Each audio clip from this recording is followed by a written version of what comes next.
بسم اللہ الرحمن الرحیم۔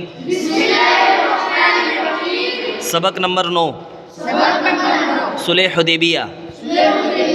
ہمارے نبی صلی اللہ علیہ وسلم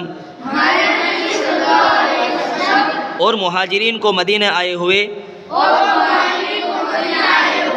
6 سال ہو گئے تھے۔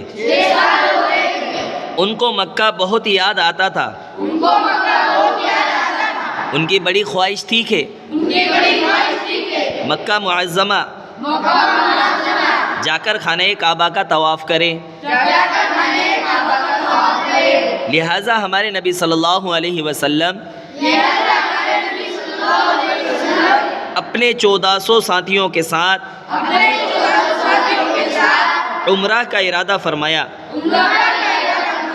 اور مدینہ سے سفر کر کے مکہ مکرمہ کے قریب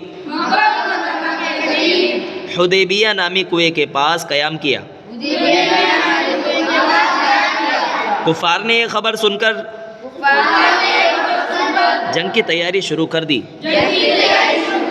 ہمارے نبی صلی اللہ علیہ وسلم نے حضرت عثمان رضی اللہ عنہ کے ذریعے مکہ والوں کو یہ پیغام بھیجا کہ ہم تم سے لڑنے نہیں آئے، صرف عمرہ کرنے آئے ہیں۔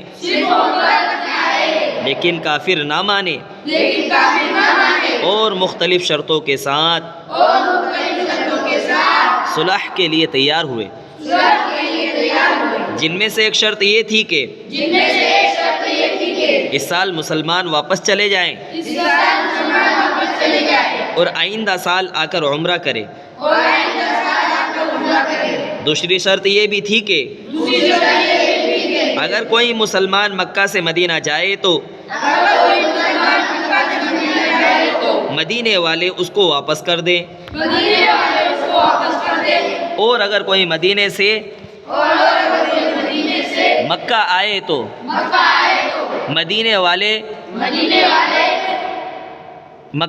تو مکہ والے اس کو واپس نہیں کریں گے۔ اس موقع پر کافروں نے جتنی شرطیں لگائی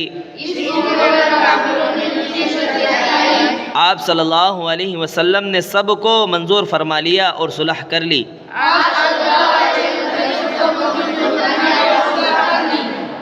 اس صلح کو صلح حدیبیہ کہتے ہیں۔ شروع میں مسلمانوں کو اس طرح دب کر صلح کرنا پسند نہ آیا، لیکن جب اللہ تعالیٰ نے اس کو مسلمانوں کے لیے فتح قرار دیا